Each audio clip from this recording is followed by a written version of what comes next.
Perubahan budaya rumah sakit yang lebih baik memerlukan strategi yang jitu. Salah satunya adalah perubahan manajemen sumber daya manusia.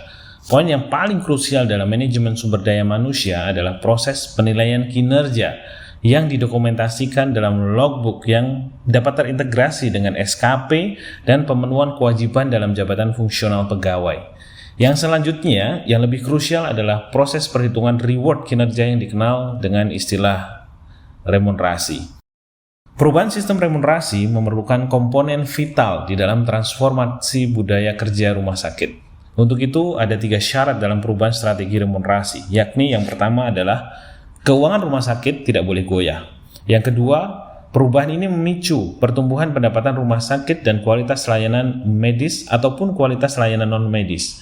Yang ketiga adalah peningkatan kesejahteraan yang berkeadilan yang sesuai dengan porsi pekerjaan dan tanggung jawab yang diemban. Saat ini, kami telah menyelesaikan pola remunerasi baru yang dibedakan menjadi 2 kategori, yakni untuk unit revenue center digunakan volume base, sementara untuk unit cost center digunakan time base. Volume base dihitung bukan lagi berdasarkan tarif rumah sakit, akan tetapi berdasarkan jumlah kegiatan produktif yang dapat mendongkrak kemajuan serta peningkatan pendapatan rumah sakit baik langsung ataupun tidak langsung. Ada 3 mekanisme validasi dari perhitungan ini, yakni yang pertama adalah kesesuaian dengan rata pendapatan klaim inasi bijis.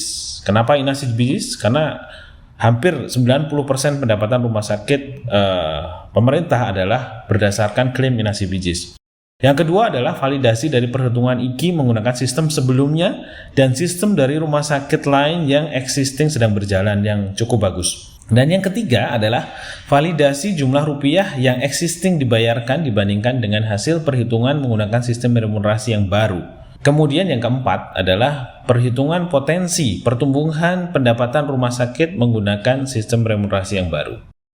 Sementara time base dihitung berdasarkan item kegiatan rutin dan kegiatan insidensial pegawai dengan target pekerjaan 22 hari kerja. Item kegiatan ini dipadukan dengan target SKP dan item kewajiban dalam jabatan fungsional pegawai. Dengan demikian akan terukur seberapa efektif dan efisien dalam penggunaan waktu pada setiap item pekerjaan. Peta pegawai dan peta beban kerja akan tampak dari sistem ini yang dipadukan dalam sistem penilaian kinerja yang terintegrasi.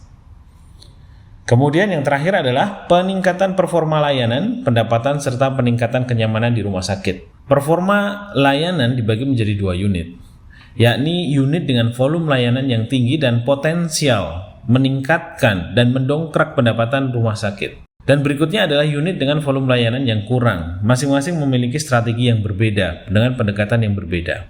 Pandangan saat ini, rumah sakit adalah tempat yang angker, kurang nyaman, dan kurang bersih, maka harus kita ubah menjadi rumah sakit merupakan tempat yang penuh dengan kemudahan, nyaman, harum, dan menyenangkan. Dengan cara apa? Dengan cara merubah budaya rumah sakit menjadi budaya yang ramah kepada pelanggan. Ubah suasana rumah sakit menjadi lebih nyaman dengan masukkan brand-brand kuat ke rumah sakit seperti Starbucks, Kopitiam, Jeko, Subway, Janji Jiwa, dan yang lain ke rumah sakit. Dan kita buat site-site yang cozy di rumah sakit sehingga selain kenyamanan dan kesenangan, strategi ini diharapkan bisa menaikkan pendapatan rumah sakit. Sehingga komponen PIR rumah sakit dapat meningkat dan outcome-nya adalah kesejahteraan karyawan akan terdongkrak meningkat. Ini adalah PR kita bersama. Mari sama-sama kita lakukan transformasi sehingga masyarakat mendapatkan manfaat maksimal dari usaha dan perjuangan kita bersama.